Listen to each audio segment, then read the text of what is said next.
কোটা প্রথার সংস্কারের দাবিতে রেল ও সড়ক পথ অবরোধ করে আন্দোলন করছেন রাজশাহী বিশ্ববিদ্যালয়ের শিক্ষার্থীরা। সোমবার বেলা 12টার দিকে মহানগরীর মেহেরচণ্ডী রেল ক্রসিংয়ে রেল লাইনে বসে বিক্ষোভ শুরু করেন তারা। এ সময় তারা কোটা বিরোধী বিভিন্ন স্লোগান দিতে থাকেন। এর আগে বেলা 11টার দিকে খণ্ড খণ্ড মিছিল নিয়ে ক্যাম্পাসের প্যারিস রোডে জড়ো হন শিক্ষার্থীরা। পরে তারা মিছিল নিয়ে ক্যাম্পাসের বিভিন্ন সড়ক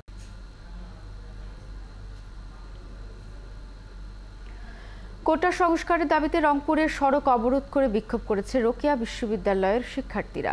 সোমবার দুপুর 12টার দিকে শিক্ষার্থীরা নগরীর মডার্ন মোড়ে অবস্থান নেয়। এ সময় শিক্ষার্থীরা জানান, দাবি পূরণ না হওয়া পর্যন্ত তাদের কর্মসূচি চলবে। আন্দোলনের কারণে রংপুরের 6টি জেলায় যান চলাচল বন্ধ হয়ে যায়, এতে দুর্ভোগে পড়েন যাত্রীরা।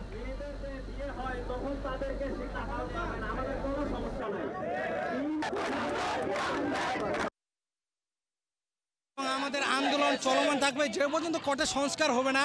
আমরা প্রতিনিয়ত আমাদের কর্মসূচি চলমান রাখবো। তাদের সন্তানরাই হচ্ছে কিন্তু নাতিরা চাকরি পাচ্ছে, সেখানে আবার পোষ্য কোটা অ্যাড হয়ে যাচ্ছে। তো এগুলো তো অস্বাভাবিক, এগুলো হচ্ছে অসঙ্গত। যতক্ষণ না পর্যন্ত আমাদের দাবি আদায় হচ্ছে 2018 কোটা সংস্কারের দাবিতে রাজধানীর শাহবাগে বিক্ষোভ সমাবেশ করছেন শিক্ষার্থীরা। সেখানে আছেন সহকর্মী সাজিদ সরকার, আমাদের সাথে যোগ দিয়েছেন তিনি।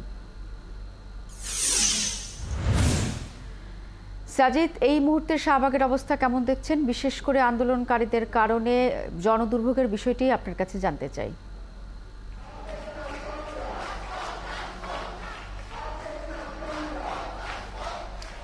শ্রাবণী, আসলে বিকেল 3:30টায় এই সমাবেশটি, অর্থাৎ এই যে বাংলা ব্লকেট গতকাল শুরু করেছিল, সেই বাংলা ব্লকেট শুরু করার কথা ছিল। তবে আজকে একটু দেরি হয়েছে, তারা ইতিমধ্যে বের হয়েছে। গতকালের মতোই তারা ঢাকা বিশ্ববিদ্যালয়ের কেন্দ্রীয় গ্রন্থাগার থেকে একসাথে জড়ো হওয়ার পর মিছিল নিয়ে স্লোগান দিতে দিতে তারা কিন্তু আসলে মহসিন হল হয়ে টিএসসি হয়ে এরপরই কিন্তু আসলে শাহবাগে গিয়ে তারা আসলে অবস্থান যে কর্মসূচি, সেই কর্মসূচিটি এখনও কিন্তু আসলে শুরু হয়নি। অর্থাৎ বাংলা ব্লকের যেটা বলা হচ্ছে, আজকে তাদের যে সমাবেশ ছিল, সেই সমাবেশটি কিন্তু শাহবাগ থেকে কারণ বাজার এবং ফার্মগেট পর্যন্ত হবার কথা রয়েছে। অর্থাৎ পুরো এলাকা একই সাথে নীলক্ষেত এবং ঢাকা কলেজের সামনে যে সড়কগুলো রয়েছে, সেই সড়কগুলোতেই কিন্তু অবস্থান করার কথা রয়েছে। অর্থাৎ ঢাকা বিশ্ববিদ্যালয়ের পাশাপাশি আশপাশে যে সমস্ত বিশ্ববিদ্যালয়, কলেজ এবং বিশ্ববিদ্যালয় রয়েছে, প্রত্যেকটি বিশ্ববিদ্যালয় থেকে কিন্তু আসলে একযোগে বের হয়েছে এবং বের হয়ে কিন্তু এই বাংলা ব্লকের তারা আসলে পালন করবে।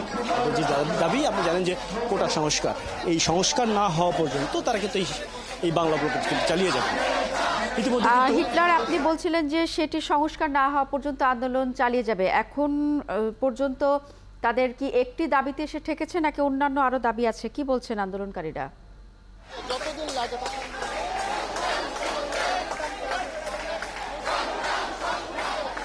শ্রাবণী, আবার একটু প্রশ্ন করবেন।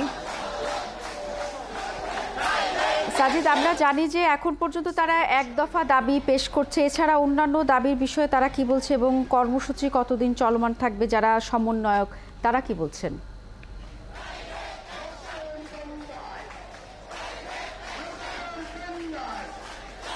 না, শ্রাবণী, আসলে তাদের দাবি কিন্তু এখন পর্যন্ত এক দফাই রয়েছে। অর্থাৎ এক দফা নিয়ে কিন্তু গত জুলাই মাসের 1 তারিখ থেকে কিন্তু তারা আসলে এই আন্দোলন শুরু করেছে। প্রথমে ক্লাস বর্জন, ধর্মঘট, এরপরে আসলে বাংলা ব্লকেট বলছেন। বাংলা ব্লকেট বলতে তারা বলছে সারা দেশের এবং যে সমস্ত কলেজ বিশ্ববিদ্যালয় রয়েছে, প্রত্যেকটি বিশ্ববিদ্যালয় কলেজ থেকেই তারা অবস্থান নেবে, অর্থাৎ সড়ক অবরোধ করবে। এই এক দফা দাবি কিন্তু যেটি কিন্তু তারা বলে আসছে শুরু থেকেই, কোটা সংস্কার নিয়ে কিন্তু তারা বলছেন। নতুন করে কিন্তু আসলে আলাদা করে কিন্তু তারা কোনো দাবি জানায়নি। এই দাবিটাই কিন্তু তাদের এখন একমাত্র দাবি হয়ে দাঁড়িয়েছে এবং এটির জন্য তারা কিন্তু এই তো যে ক্লাস বর্জন করা বলে থাকি বা ধর্মঘট বলে থাকি, এই সড়ক অবরোধ সবকিছু করছে। এর ফলে গতকাল আমরা দেখেছি রাজধানীতে প্রতিটি সড়ক অলিগলিতে কিন্তু তারা বের হয়েছিল। এর ফলে কিন্তু আসলে শাহবাগ থেকে যে সড়কগুলো চলে গিয়েছে, আশপাশে যে সড়ক, প্রত্যেকটি সড়ক কিন্তু প্রচণ্ড যানজট সৃষ্টি হয় এবং সেটি কিন্তু রাত 8টা, 9টা, 10টা পর্যন্ত কিন্তু ছিল। এর পরে কিন্তু আসলে ট্রাফিক ব্যবস্থা করার সমাধানের মাধ্যমে কিন্তু শেষ হয়েছে। আজকেই কিন্তু তারা এখন পর্যন্ত যেহেতু ঢাকা বিশ্ববিদ্যালয়ের ভিতরেই রয়েছে, এই মিছিল নিয়ে তাদের যাবার কথা রয়েছে শাহবাগে।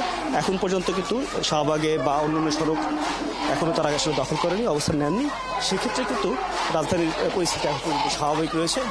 তবে তাদের যে দাবি আমরা দেখছি বা এই বিষয়ে এখন পর্যন্ত তাদের যারা নেতৃত্ব দিচ্ছেন এই সমন্বয়কারী তারা কিন্তু এখন কেউ কিছু বলছেন না। তবে আমরা হয়তোবা এটা নিয়ে সংবাদ সম্মেলন করবেন, সংবাদ সম্মেলনের মাধ্যমে কিন্তু আসলে জানতে পারবো যে তাদের আসলে পরবর্তী কর্মসূচি কী, ঢাকা বিশ্ববিদ্যালয়ের ভিতরে থাকবেন নাকি বাইরে গিয়ে অবস্থান নেবেন। সাজিদ, আপনার কাছে জানতে চাই যে তারা শাহবাগের দিকে যাচ্ছেন এবং অবস্থান নেওয়ার কথা রয়েছে, আইন শৃঙ্খলা বাহিনীর যে মুভমেন্ট সেটি কি আপনার চোখে পড়েছে কিনা?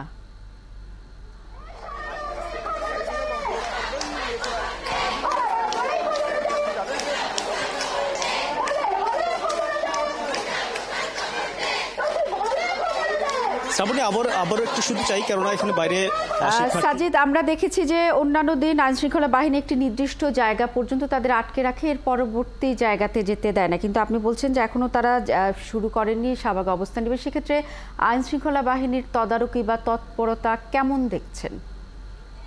সেটা হলো যে তারা যখন আসলে এই মিছিল নিয়ে তাদের ছাত্র সমাবেশ নিয়ে যখন আসলে শাহবাগ টিএসসি অতিক্রম করার চেষ্টা করে, সেই সময় কিন্তু আসলে আইন শৃঙ্খলা বাহিনী তাদের আসলে বিষয়টি আসলে হস্তক্ষেপ করতে হয়। কেননা এর ফলে শাহবাগ এলাকা বা পুরো আশপাশে যে সমস্ত সড়ক আছে সব প্রত্যেকটি সড়কে কিন্তু আসলে প্রচণ্ড যানজটের সৃষ্টি হয়, যার ফলে কিন্তু আসলে আইন শৃঙ্খলা বাহিনীর যে ব্যারিকেড সেই ব্যারিকেড থাকে। তবে এখন পর্যন্ত যেহেতু তারা ঢাকা বিশ্ববিদ্যালয়ের ভেতরেই রয়েছে, এখন আমরা দেখছি যে তারা গ্রন্থাগার থেকে, কেন্দ্রীয় লাইব্রেরি থেকে তারা মিছিল সমাবেশ নিয়ে তারা এখন পর্যন্ত বিশ্ববিদ্যালয়ের ভেতরেই অবস্থান করছে, যে কারণে কিন্তু আসলে আইন শৃঙ্খলা বাহিনী ভিতরে আসলে প্রবেশ করার এক্সের এখন পর্যন্ত পাননি, যেহেতু কোনো ধরনের ঝামেলা বা ব্যারিকেড বা ব্লকেডের এখন পর্যন্ত শান্তিপূর্ণ আছে, যেহেতু তারা তাদের নিজস্ব ক্যাম্পাসের ভিতরেই অবস্থান করছেন, সে কারণে আপনি যেমনটি বলছিলেন যে নিরাপত্তা কর্মীরাও এখন পর্যন্ত সেখানে প্রবেশ করেন। আপনাকে অসংখ্য ধন্যবাদ। দর্শক, আমাদের সহকর্মী সাজিদ সরকার বলছিলেন ঢাকা বিশ্ববিদ্যালয়ের শিক্ষার্থীরা যে শাহবাগ অবস্থান নেবেন সে বিষয়ে সবশেষ তথ্য। আমরা বরিশালের দিকে একটু নজর দিতে চাই। বরিশালেও কোটা এখন জন্ম সনদ দিয়ে খোলো বিকাশ স্টুডেন্ট অ্যাকাউন্ট, নিজের বিকাশ নিজে কর। সংস্কারের দাবিতে মানববন্ধন ও বিক্ষোভ সমাবেশ করেছে বরিশাল বিশ্ববিদ্যালয় ও বজ্রমোহন কলেজের শিক্ষার্থীরা। সোমবার বেলা 12টা থেকে 3টা পর্যন্ত বিশ্ববিদ্যালয়ের সামনের সড়কে অবস্থান নেয় শিক্ষার্থীরা। এই সময় আন্দোলনরত শিক্ষার্থীরা জানান, মেধার ভিত্তিতে চাকরির বিধান বাস্তবায়ন না হওয়া পর্যন্ত আন্দোলন চলবে। পরে বিষয়টি নিয়ে সরকারের আবারও বিবেচনা করার দাবি জানানো হয়।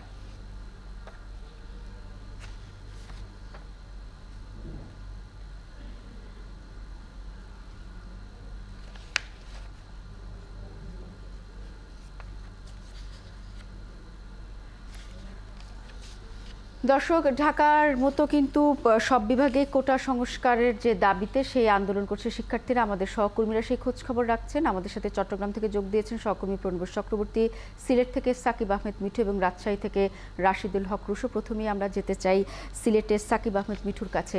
মিঠু, সিলেটের মূলত আজকে কোন জায়গায় শিক্ষার্থীরা আন্দোলন শুরু করেছেন এবং কোন কোন কলেজ এবং বিশ্ববিদ্যালয়ের শিক্ষার্থীরা সেই আন্দোলনে একাত্মতা প্রকাশ করেছেন আপনার মাধ্যমে দর্শকদের জানাতে চাই।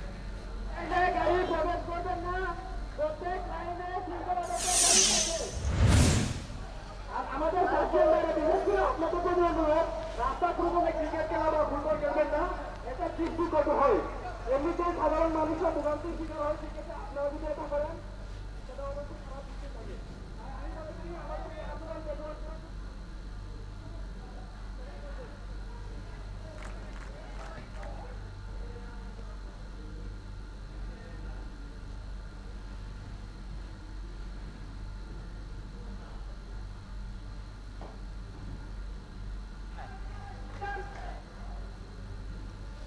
এই মুহূর্তে আছি শাহজালাল বিজ্ঞান ও প্রযুক্তি বিশ্ববিদ্যালয়ের প্রধান ফটকের সামনে। আপনি দেখতেই পাচ্ছেন যে কোটা বিরোধী আন্দোলনে যে শিক্ষার্থীরা নেমেছেন রাস্তায়, তারা এই মুহূর্তে সিলেট সুনামগঞ্জ যে সড়কটি মহাসড়কটি আছে সেই মহাসড়কের পাশেই কিন্তু শাহজালাল বিজ্ঞান ও প্রযুক্তি বিশ্ববিদ্যালয়, সেই প্রধান সড়কেই তারা এই মুহূর্তে অবস্থান করছেন এবং তারা স্লোগান দিচ্ছেন বারবার যে কোটা বিরোধী আন্দোলন, যে তারা চাচ্ছে মেধার ভিত্তিতে বিবেচনা করার জন্য হয়, কোটা যে প্রথা সেটা যেন বাতিল করা হয়। আমরা একজন আন্দোলনকারীর সাথে কথা বলবো। তিনি আসলে আপনাদের মূল দাবিটা আসলে কি একটু যদি বলেন। আমাদের মূল দাবি হচ্ছে যে আমরা 4 দফা, আমাদের আগে 4টা দফা ছিল, এই 4 দফা থেকে আমরা 1 দফাতে রূপান্তরিত হয়েছি। আমাদের 1 নম্বর দফা হচ্ছে 1 দফা ঘোষণা করে অনির্দিষ্টকালের জন্য আন্দোলন চালিয়ে যাওয়ার জন্য ঘোষণা, বৈষম্য বিরোধী ছাত্র আন্দোলন নেতৃত্ববিন্দু। দাবিটি হলো সরাসরি সরকারি চাকরি সকল গ্রেডে, আমি আবারও বলতেছি, প্রথম এবং দ্বিতীয় শ্রেণীর বিষয়টা এখানে না, সরকারি চাকরির, সরকারি আধা সাহিত্য, সরকারি ক্যাডার, নন ক্যাডার সকল গ্রেডে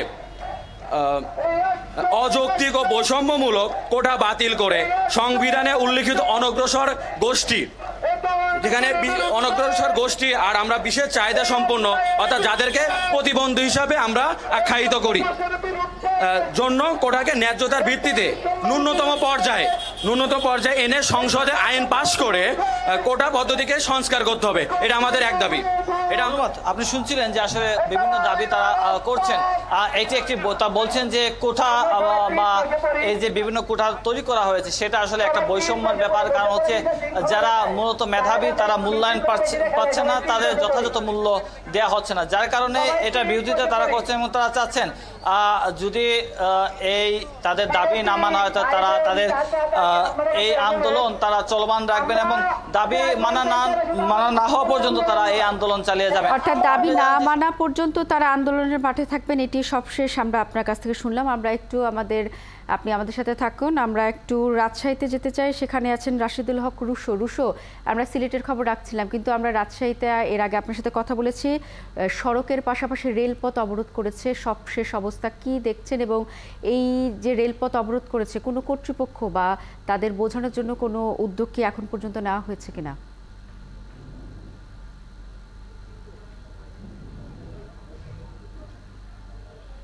শ্রাবণী, দীর্ঘ 4 ঘন্টা পর শিক্ষার্থীরা রেলপথ ছেড়ে তারা আজকের মতো আন্দোলন স্থগিত করেছেন। এই ঠিক বেলা 4টার সময় তারা এখান থেকে উঠে গেছেন এবং রেলপথের ওপরে যে সমস্ত তারা গাছের গুঁড়ি বা অন্যান্য ইটপাটকেল রেখেছিলেন সেগুলো তারা নিজ দায়িত্বে কিন্তু সরিয়ে ফেলে রেল চলাচলের যেন কোনো সমস্যা না হয় সেই পথটি তারা তৈরি করে গেছেন।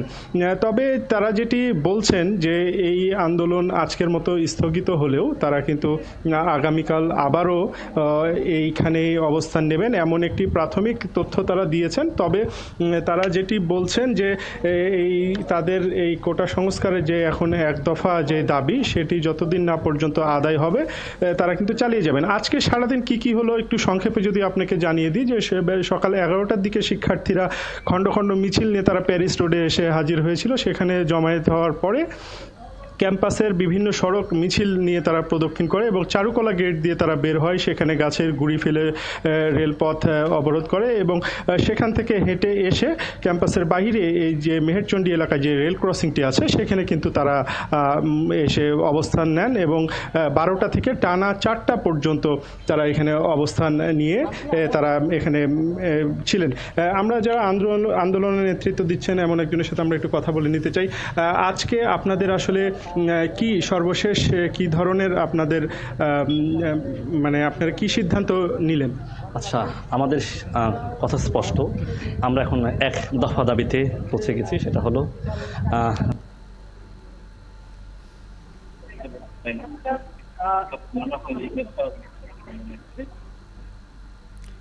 রুশো, আমরা শুনছিলাম আপনার কথা এবং যেটি সবচেয়ে ভালো খবর যে আন্দোলনকারীরা রেলপথ এরই মধ্যে ছেড়ে দিয়েছেন এবং রেল যোগাযোগ নিশ্চয়ই কিছুক্ষণের মধ্যে স্বাভাবিক হবে।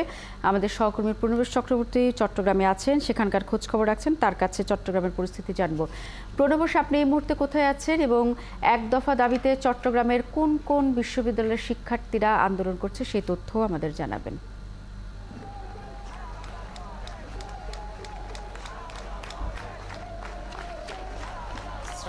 আজকে 4র্থ দিনের মতো চট্টগ্রাম বিশ্ববিদ্যালয়ের শিক্ষার্থীরা তারা বিশ্ববিদ্যালয় ক্যাম্পাস ছেড়ে চট্টগ্রাম শহরের সড়কে তারা অবস্থান নিয়েছে। তবে এখনো পর্যন্ত আজকের দিনের কথা যদি বলি, তারা এখন চট্টগ্রামের 16 শহর রেল স্টেশনে অবস্থান করছে। আমরা দেখতে পাচ্ছি তারা রেল লাইন অবরোধ করেছে, এখানে শিক্ষার্থীরা আছেন। তাদের যে দাবি সেটা হচ্ছে কোটা প্রথা যেটি পুনর্বহাল করেছে, এই পুনর্বহালের সিদ্ধান্ত বাতিল করতে হবে, এটাই হচ্ছে তাদের মূল দাবি। এবং 2018 সালে যে পরিপত্র দেয়া হয়েছিল সেটি পুনর্বহাল করা, এই দাবিগুলো তারা এখানে করেছে। তো আমরা দেখতে পাচ্ছি যে শিক্ষার্থীরা এখানে আন্দোলনে সামিল হয়েছে এবং তারা তাদের দাবিগুলো স্লোগানের মাধ্যমে তারা জানান দিচ্ছে। এখনো পর্যন্ত চট্টগ্রাম বিশ্ববিদ্যালয়ের যে শাটল ট্রেন রয়েছে, ট্রেনটি এখানে এসে পৌঁছায়নি। শাটল ট্রেন যদি এই স্টেশনে এসে পৌঁছায়, শিক্ষার্থীরা আমাদেরকে জানিয়েছেন, এরপর তারা যে পাশে এখানে 2 নম্বর গেট যে চট্টগ্রামের সবচেয়ে গুরুত্বপূর্ণ সড়ক রয়েছে, সেই সড়কটিও তারা অবরোধ করবেন বলে আমাদেরকে জানিয়েছেন। আমরা গতকালও দেখেছি তারা এখানে 2 নম্বর গেট থেকে শুরু করে চট্টগ্রামের গুরুত্বপূর্ণ রোডগুলো তারা মিছিলে তারা মুখরিত করেছিল এবং লালখান বাজার সেখানেও তারা সড়ক অবরোধ করেছিল। আমরা একটু শিক্ষার্থীদের কথা জানতে চাই, আপনি যদি একটু বলেন যে আপনাদের এখনকার যে দাবি সেটি আজকে 4র্থ দিনের মতো শহরে গড়াচ্ছে, তো সামনের দিনের আপনাদের কর্মসূচিগুলো কি? সামনের দিনের কর্মসূচি হচ্ছে আমাদের যতদিন পর্যন্ত আমাদের দাবি আদায় না মানবে ততদিন পর্যন্ত আমরা এক এক দিন এক এক রকম ভাবে আমাদের কর্মসূচি পালন করা হবে। এটা হচ্ছে আমাদের কর্মসূচি শেষ হওয়ার পরে আমরা সবাই মিলে পরিকল্পনা করবো যে আমাদের পরের দিনের কর্মসূচি কিরকম হবে। আপনারা কতটুকু রাখতে আগ্রহী? 30% এখন যেটা ঘোষণা দেওয়া হয়েছে সেটা আসলে আপনারা কোন পর্যায়ে পর্যন্ত এই দাবিটাকে মানবেন? মুক্তিযুদ্ধ কোটা 0% হবে। শুধুমাত্র অনগ্রসর, পিছিয়ে পড়া জনগোষ্ঠী, প্রতিবন্ধী এবং বিবেচনা করে অনগ্রসর জাতিগোষ্ঠী বিবেচনা করে হচ্ছে তাদের জন্য ন্যূনতম পর্যায়ে হচ্ছে কোটা নামিয়ে আনতে হবে। এবং এটা হচ্ছে কিছু সময়ের জন্য, প্ল্যান মাফিক হচ্ছে সেই অনগ্রসর জাতি হচ্ছে তাদেরকে অগ্রসর তালিকায় আনিয়ে তারপরে হচ্ছে আমরা এই কোটাও পর্যন্ত উঠিয়ে নিতে চাই। এটাই আমাদের বক্তব্য। অনগ্রসর ও পিছিয়ে পড়া জাতিগোষ্ঠী ছাড়া তাদের জন্য কোটা ছাড়া সকল ধরনের কোটা বাতিল করতে হবে। আমি আরেকজনের কাছ থেকে জানতে চাই, আপনারা আসলে পরবর্তীতে আন্দোলনকে কোথায় নিয়ে যেতে চান? আমাদের আন্দোলন বর্তমান চলমান এবং যতদিন পর্যন্ত না সরকার এইটার একটা ডিসিশন না দেয় আমরা রাজপথে থাকবো, এই আন্দোলন চলতেই থাকবে। মানুষ তো রাস্তা অবরোধ করলে সেখানে অনেক দুর্দশা হয় বা মানুষের ভোগান্তি হয়, আপনারা কি মানুষের ভোগান্তি চান? আপনাদের সাময়িকভাবে দুঃখিত, রাষ্ট্র সংস্কারের কাজ চলছে, যেহেতু আমরা এই দুর্ভোগটা পোহাবো আজীবন ধরে, তাই আমরা আপাতত সাময়িকভাবে দুঃখিত এটার জন্য। কিন্তু আমরা চাই না সাধারণ মানুষ এটা দুর্ভোগ হোক, কিন্তু আপাতত দৃষ্টিতে এটা দুর্ভোগ মনে হলেও এটা পরবর্তীতে খুব কাজে লাগবে এবং সবাই আমাদের এই সপক্ষে অবস্থান করতেছে। ধন্যবাদ। তো শুনছিলাম এখানে শিক্ষার্থীদের কথাগুলো এবং আমরা যেটা জানতে পারছি যে এখানে রেল পথ এখন অবরোধ করেছে, তারা হয়তো এখন সড়কের দিকে হয়তো মুভ করবে বা যাবে এবং সড়ক অবরোধ করাও তাদের এই কর্মসূচি থাকতে পারে বলে আমাদের শিক্ষার্থীরা জানিয়েছেন। তো আজকে 4র্থ দিনের মতো এর আগে আমরা দেখেছি ক্যাম্পাসে তারা বিভিন্ন ধরনের বক্তব্যগুলো দিয়েছিল, বিশেষ করে 30% মুক্তিযোদ্ধা কোটা এটা তারা চাইছেন না, তারা মনে করছেন যে এটা বাতিল। যদিও আবার অনেকে মনে করেন যে মুক্তিযোদ্ধা কোটাটা যদি এমন একটি পর্যায়ে রাখা যায় যেটি আসলে যৌক্তিক, এরকম কোনো পর্যায়ে রেখে সমাধান করা যায় কিনা সেই ধরনের বক্তব্য কিন্তু এখানে আছে। তো সব মিলিয়ে ছাত্রদের এই যে আন্দোলন, সেই আন্দোলনটি আমরা দেখতে পাচ্ছি ক্যাম্পাস ছাড়িয়ে আরো বিভিন্ন চট্টগ্রাম বিশ্ববিদ্যালয়ের অধিভুক্ত আরো যে 8টি থেকে 10টি কলেজ রয়েছে সেই শিক্ষার্থীরাও এখানে অংশগ্রহণ করছেন। গতকালও সেটি হয়েছিল। তো এখনো পর্যন্ত সরকারি পর্যায় থেকে কোনো ধরনের ঘোষণা না আসায় তারা বলছেন যতদিন ঘোষণা আসবে না ততদিন পর্যন্ত চলমান থাকবে। এবং আপনি প্রণবেশ আপনি বলছিলেন যে এখন রেল থেকে সরে তারা সড়ক পথ অবরোধ করবে। আপনাকে অসংখ্য ধন্যবাদ। একই সাথে ধন্যবাদ দিতে চাই আমাদের সিলেটের সহকর্মী সাকিব আহমেদ মিঠু এবং রাজশাহী থেকে রাশেদুল হক রুশো। তারা নিজ নিজ জেলার যে কোটা সংস্কার আন্দোলন সেই বিষয়ের সবশেষ তথ্য আমাদের বলছিলেন।